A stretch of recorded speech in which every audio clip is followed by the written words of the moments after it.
Hi class, this is lecture 17 for Econ 4001.02, and I'm your professor, John Raybeck.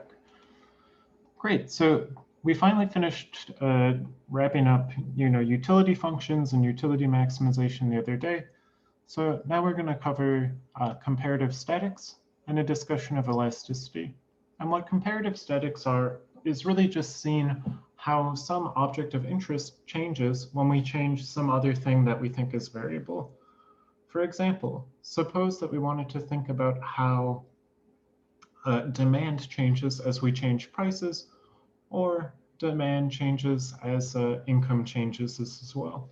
So we'll discuss these things and give some names to different concepts with demand.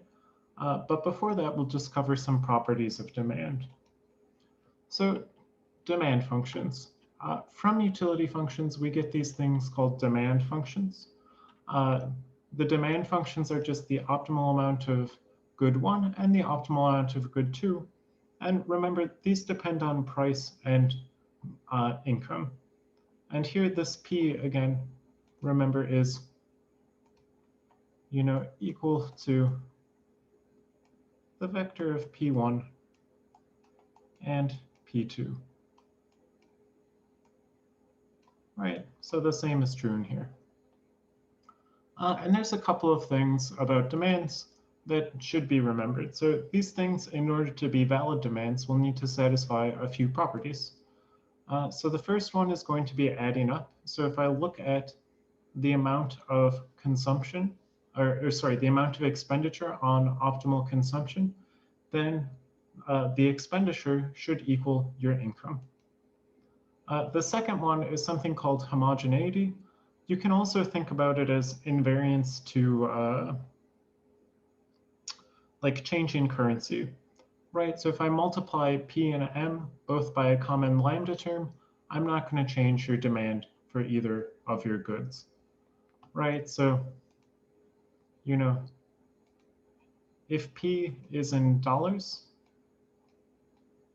then lambda might be in units of, say, euros per dollars. Right, so this lambda you can think about it as changing dollars into euros. Yeah. So those are some properties of demand functions. The next thing to know, or the next thing we're going to consider then, is comparative statics. So comparative statics, again, are just looking at how demand or some other object changes with prices or income. Right, so these lead to a variety of names and hold for arbitrary nth goods. Right, so the law of demand is something where if prices increase, then demand should go down. This doesn't actually happen all the time. So in the case that it doesn't happen, we have these things called given goods.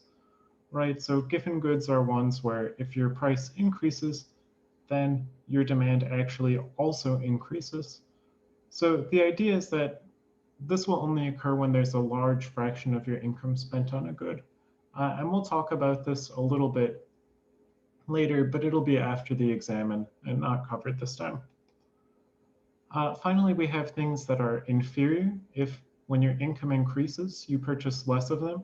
So this is pretty self-explanatory, right? If your income increases, the good is not, it's inferior if you purchase less of it than you would with a higher income. And same, we also have this definition of a normal good where you purchase more of the good as your income increases. So in addition to the comparative statics, you can also consider cross effects.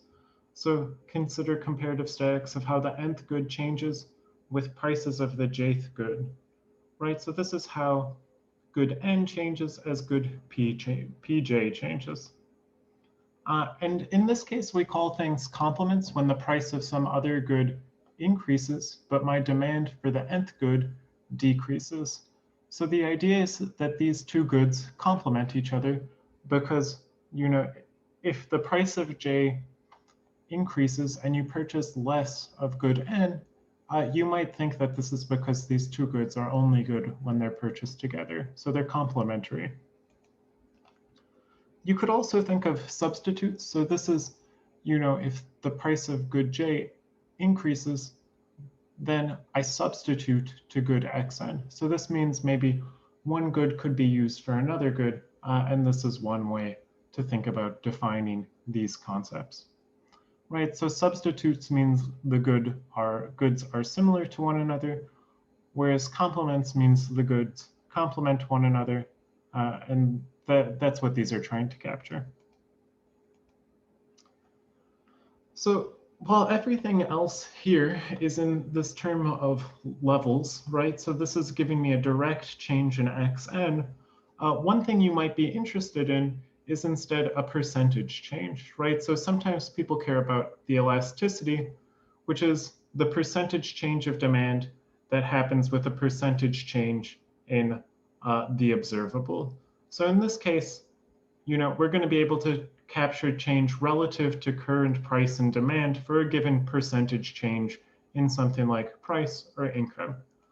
To get an idea of what this looks like, it's easier to think about it first in discrete. So the own price elasticity for the nth good is when you think about changing the price of good n. So we have here pi is the initial price, and pf is the final price. And then we look at the change in demand from the initial to the final price for the initial price, or over the initial price, because this documents then a percentage change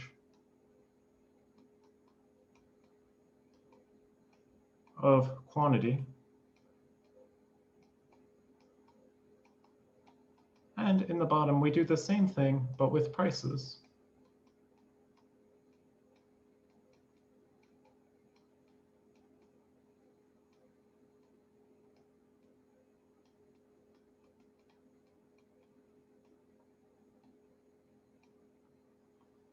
So this is the percentage change in percentage change, right? So percentage change in quantity over the percentage change in price.